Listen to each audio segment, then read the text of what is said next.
அஸ்ஸலாமு அலைக்கும் friends. Hello everyone, welcome to Shabna's tasty kitchen.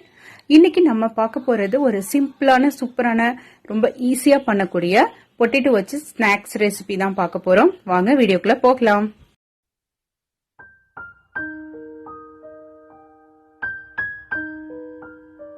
Potato fingers செய்யறதுக்காக நான் 4 உருளைக்கிழங்கு எடுத்திருக்கேன். அதை வேக வச்சு தோல் உரிச்சு எடுத்து வச்சுக்கோங்க. இதை ஒரு மிக்சிங் பவுலுக்கு டிரான்ஸ்ஃபர் பண்ணிக்கலாம். இப்போ பாத்தீங்கன்னா இந்த உருளைக்கிழங்கு நாளையும் நல்லா மேஷ் பண்ணணும். இந்த உருளைக்கிழங்கு நல்லா மசிய வந்தாதான் மாவு பதத்துக்கு வரும். அந்த ஸ்டேஜ்ல இருந்தாதான் நமக்கு நல்ல ஷேப் வரும். அதுக்காக தான்.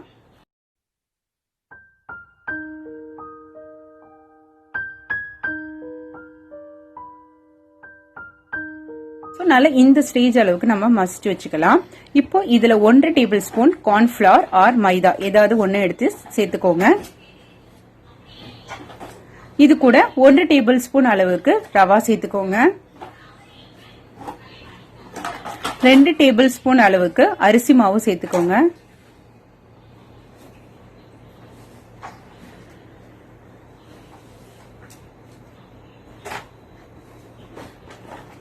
சாப்பா கட் பண்ணி வச்சிருக்கிற கருவேப்பிலை இதுல சேர்த்திருக்கேன். சும்மா கொஞ்சமா சேர்த்துக்கோங்க.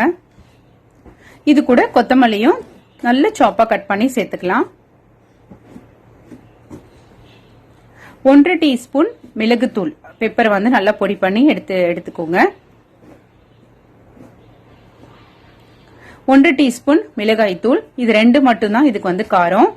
தேவையான அளவு உப்பும் சேர்த்துக்கோங்க. சேர்த்து கையால நல்லா பிசையணும். இதுல ஒரு சொட்டு கூட தண்ணி சேர்க்க கூடாது. உருளைக்கிழங்கு ஒருவேளை தண்ணியா இருக்கிற மாதிரி உங்களுக்கு ஃபீல் ஆனிச்சு அப்படின்னா நீங்க இன்னும் கொஞ்சமா அரிசி மாவு மட்டும் சேர்த்துக்கோங்க. வேற எதுவும் சேர்க்க வேண்டாம். நமக்கு தண்ணி இல்லாம ட்ரையா இருக்கணும். அப்பதான் எண்ணெய் உறிஞ்சாது. இப்போ கையில லைட்டா எண்ணெய் தடவிக்கோங்க. ஏதாவது ஒரு ஆயில் தடவிட்டு அதுக்கப்புறம் நம்ம ஷேப் பண்ணிக்கலாம். இப்ப நம்ம மிக்ஸ் பண்ணி வச்சிருக்கோம் இல்லையா பொட்டேட்டோ எல்லாம், அது நம்ம ஒரு ஃபிங்கர்ஸ் ஷேப்க்கு நம்ம பண்ணிக்கலாம். சோ இந்த மாதிரி ஷேப் ஃபர்ஸ்ட் எல்லாமே செஞ்சு வச்சுக்கோங்க. எண்ணெய் அதுக்குள்ள சூடாயிடும். இது பொரிக்கும் போது என்ன ஃபர்ஸ்ட் கவனிக்க வேண்டியதுன்னா எண்ணெய் நல்லா ஹீட்டா இருக்கணும். ஏன்னா சிம்ல வச்சு போடாதீங்க. நல்லா சூடான எண்ணெயில போட்டீங்கன்னா தான் எண்ணெய் குடிக்காது. இது போட்டதுக்கு அப்புறமா மீடியம் ஃபிளேம்ல வச்சுக்கோங்க. இல்லைன்னா சீக்கிரமே ரெட் ஆகி கருகிடும்.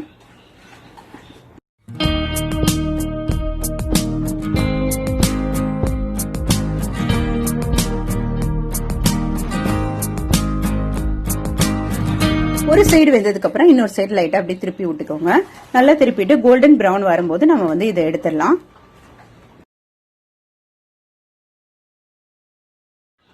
இந்த ஷேப் பர்ஃபெக்டா இருக்கும். இந்த ஸ்டேஜ் சூப்பர்வா இந்த அளவுக்கு நீங்க ஃப்ரை பண்ணி எடுத்துக்கிட்டீங்க அப்படின்னா நல்லா கிறிஸ்பியாவும் உள்ளார நல்லா வெந்திருக்கும்.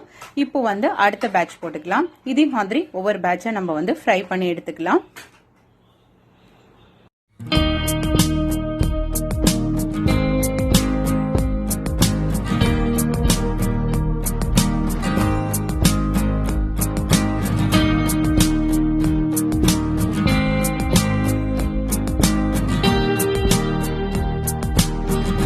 பொட்டேட்டோ ஃபிங்கர் சூப்பரா ரெடி ஆயிட்டு கெட்சப் வச்சு சர்வ் பண்ணுங்க.